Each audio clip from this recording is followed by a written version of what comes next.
Gloire soit au Père, au Fils et au Saint-Esprit. Comme il était au commencement, maintenant et toujours, dans les siècles des siècles. Amen. Requiem aeternam Domine, et lux perpetua lucet Deis. Requiem aeternam Domine, et lux perpetua lucet Deis. In patis omne ducante angeli, in tua tempus suscipiante maudires, et perducate civitatem sancta Jerusalem, os angelo te suscipiate cunasa opondam auteri, et diana Maria sequier. Au défunt du 12 janvier 2010, qui sont ramenés à la maison du Père. Reconnaissons humblement que nous sommes tous pécheurs et demandons pardon à Dieu notre Père pour toutes les fautes que nous avons commises. Humblement, implorons sur nous la miséricorde de Dieu notre Père. Je confesse à Dieu Tout-Puissant.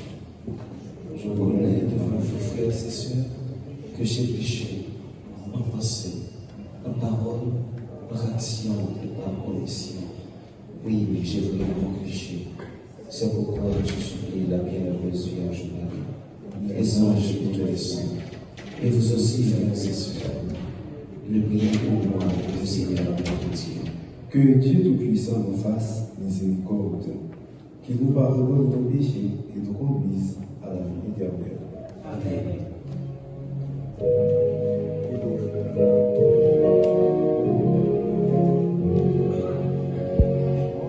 Oh, pitié, Seigneur, oh, pitié, oh, pitié, Seigneur, oh, pitié, oh, pitié, Seigneur, oh, pitié, que pleure, Seigneur, oh, pitié. Quel que souffre, Seigneur, oh pitié. Quel que meurt, Seigneur, oh pitié. Oh Seigneur.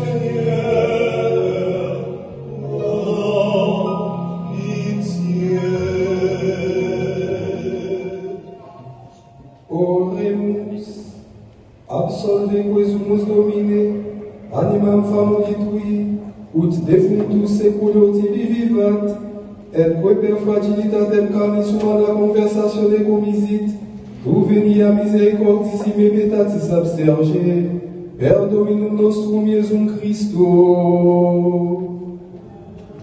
Amen. Je vous assois pour dire la parole de Dieu. Nous savons en effet que si l'attente à laquelle nous vivons, c'est-à-dire notre corps terrestre, est détruite, Dieu nous réserve une habitation dans les cieux, une demeure non faite par les hommes qui durera toujours. Et nous gémissons maintenant car notre désir est grand d'être recouvert de notre grande habitation céleste. En effet, nous serons vêtus et non pas nus. Oui. Aussi longtemps que nous vivons dans cette tente terrestre, nous gémissons comme sous un phare. Ce n'est pas que nous voudrions être débarrassés de notre corps terrestre, mais nous souhaitons être revêtus du corps céleste, afin que ce qui est mortel soit apporté par la vie. C'est Dieu lui-même qui nous a destinés à cela, et il nous a accordé son esprit comme garantie des biens qu'il nous réserve. Nous sommes donc toujours pleins de courage. Nous savons que tant que nous demeurons dans ce corps, nous sommes loin de la demeure du Seigneur. Nous marchons en effet par la foi et non par la vue. Nous sommes pleins de courage et nous préférions quitter ce corps pour aller demeurer auprès du Seigneur. Mais nous désirons avant tout lui plaire, que nous demeurions dans ce corps ou que nous le quittions. Car nous devons tous paraître devant le Christ pour être jugés par lui. Alors chacun recevra ce qui lui revient selon ce qu'il aura fait, en bien ou en mal, durant sa vie terrestre, réconcilié avec Dieu par le Christ. Parole du Seigneur.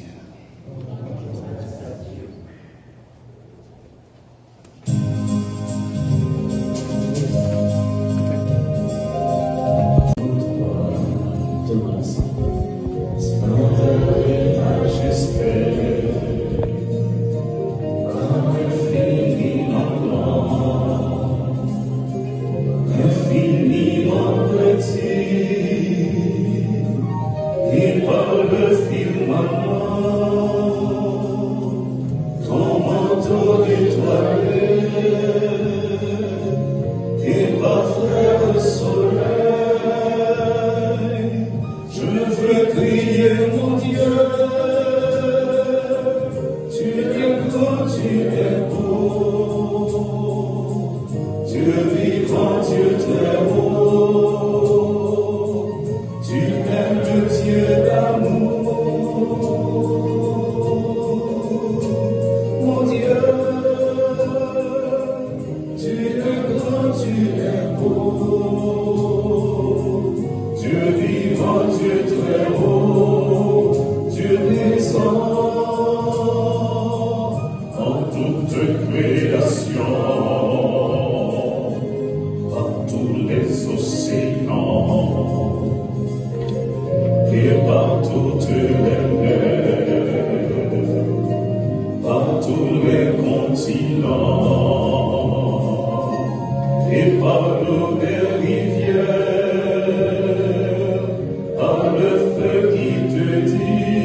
tu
Ce qui importe vraiment aux yeux de Dieu, c'est la qualité de notre être, l'intensité et la profondeur de notre amour.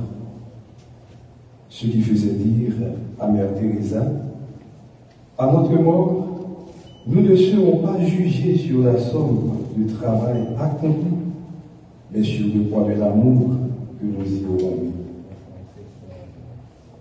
Nous sommes rassemblés ce matin dans cette salle polyvalente par respect, par amitié et par amour pour les défunts. Nous sommes réunis à cause de tout ce que nous avons vécu avec eux pendant leur vie terrestre, à cause de tout ce qu'ils nous ont laissé de témoignages et de souvenirs.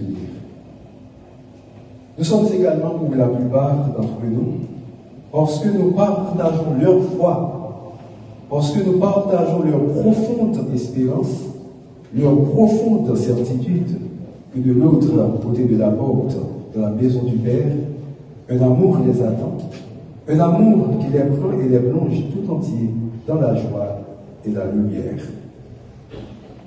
Aujourd'hui, ils ne sont plus parmi nous.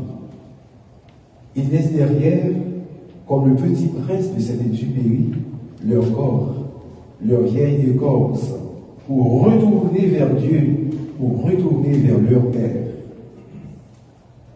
Ils sont, selon la très belle expression de Mère Teresa, tout simplement rentrés chez eux, dans la maison de leur Père, dans la maison de Dieu. Ils sont passés sur notre rive. Aujourd'hui, durant notre célébration, durant cette célébration de la parole, le Seigneur nous rappelle qu'il n'a pas créé la mort, qu'il n'a pas créé la souffrance. Il nous a créés pour le bonheur et pour la vie. Même si le grand philosophe allemand Martin Heidegger nous fait savoir dans son livre intitulé Zeit und Zeit, l'être et le temps, que nous sommes des êtres pour la mort, la parole de Dieu que nous venons d'entendre ce matin a démenti cette communication. Nous sommes tous des êtres pour la vie, par la mort de ses amis dont nous pleurons le départ. Le Seigneur nous rappelle simplement que la mort a un sens, que la mort, depuis le Christ, a été vaincue définitivement, qu'elle a été transformée en résurrection, comme nous le célébrons avec tant d'éclat à la grande fête de Pâques. La mort nous rappelle aussi que le Seigneur vient donner un sens à notre vie humaine et nous permet de passer de notre univers mortel à un monde immortel, à une vie éternelle. Si le grain de blé tombé en terre ne meurt pas, dit le texte de l'Évangile, il reste seul. Mais s'il meurt, il porte beaucoup de fruits. Un texte qui nous rappelle en fait que la mort débouche toujours sur la vie et que la vie est une condition essentielle à toute vraie vie. Dans ce texte que nous connaissons tous probablement, Doris Lucien nous rappelle un être humain qui s'éteint, ce n'est pas un mortel qui finit, c'est un immortel qui commence. Et plus loin, la mort Ce n'est pas une chute dans le noir, c'est une montée vers la lumière. Ce qui faisait dire au poète Tagore, mourir, ce n'est pas éteindre la lumière, c'est éteindre la lampe, parce que l'aube s'est levée. Puisse Dieu et la Sainte Vierge Marie, que nous prions, accueillir aujourd'hui à bras ouverts tous nos morts et leur faire une place de choix à leur banquet éternel. Deus dedit, Deus abstulit, sit nomen Domini benedictum, l'Éternel a donné, l'Éternel a ôté, que le nom de l'Éternel soit béni. Au nom du Père et du Fils et du Saint-Esprit. Amen.